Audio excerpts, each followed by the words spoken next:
Legno o pietra? L'amministrazione afferma di avere già deciso. La pavimentazione del Ponte Vecchio sarà in pietra. Noi abbiamo sentito, ma l'avevamo già fatto nelle scorse settimane, chi sul ponte ci passa ogni giorno, i bassanesi, che si sono espressi a grande maggioranza per il legno.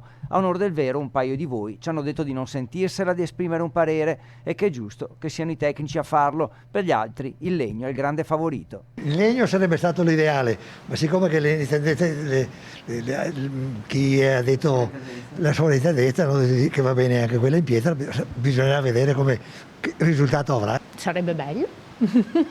Non so a livello di manutenzione come possa essere. Ho i ricordi di bimba del classico pavimento, che poi si passava con la macchina, io mi ricordo che si passava in tutti e due i sensi. Come era in originale sarebbe l'ideale. Inizialmente era in legno. Se è vero che il peso ha la sua importanza, sicuramente in legno è bello, è bellissimo e forse è meglio.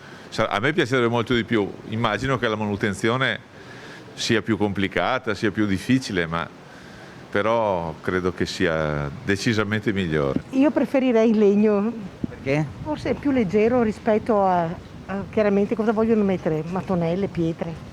Però la caratteristica sarebbe in legno.